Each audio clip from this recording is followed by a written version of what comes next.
एक महात्मा 20 वर्ष से पेड़ की छाल सूखी हुई खाते थे, किस लिए? काम विजय के लिए। किसी भी तरह का शरीर में पुष्टता ही ना होगी तो काम क्या करेगा? अवस्थि मात्र हुए रहे शरीर, हड्डी हड्डी शरीर में रह गई थी और तपस्या करते। सूखी छाल जो पपड़ी होती है ना वृक्षों की, वो माता थे।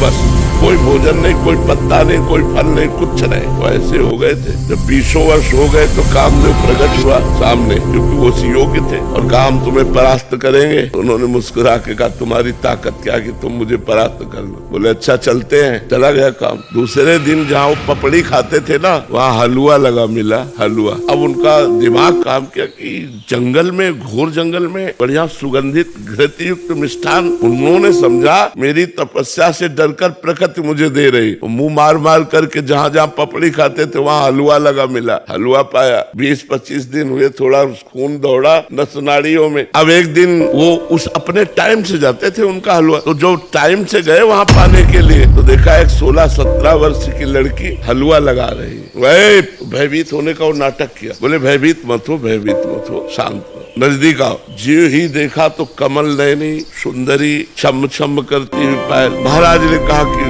तुम डर क्यों रही हो निडर होकर? ये हलवा तुम लगाती थी? हाँ महाराज, आप जैसे तपस्वी की सेवा हमारी सामर्थ्य कहाँ की आंख मिला के कर सके कि मैं आपके सामने जाके हलवा परोस सकूं, इसलिए छुप छुप के। बोले आज से छुपने की जरूरत नहीं है और पेड़ में लगाने की जरूरत नहीं, सीधे ले आया करो पात्र में हलवा। 10-5 दिन और हलवा पाया सीधे। अब तो काम वेदना अंदर जागृत हुई। उन्होंने कहा देवी तुम्हारा ब्याह हुआ है? उनका नहीं महाराज। बोले मेरा भी नहीं हुआ। तो बोले मैं आप जैसे महान तपस्वी को पति रूप में प्राप्त कर सकूं तो मेरा सौभाग्य है। तो उनका फिर बोले एक शर्त है, हमारी माँ जंगल के बाहर रहती है और उन्होंने कहा पति वही बनेगा जो अपना मुंह काला करवा कर हमें पीठ में बैठाल कर वहां तक ले जाएगा। बोले कर सकता हूँ। घुटनों के बल चल करके जब वहां ले गए तो कामदेव खड़ा था और बोला देख तेरी तपस्या को नष्ट नहीं करना चाहता, केवल ये दिखाना चाहता हूँ कि घुटनों केवल आया है एक मेरी माया के इशारे से। अगर मैं 5 बार संदान कर दूं तो तेरे हाल क्या होंगे? तो उन्होंने प्रणाम किया।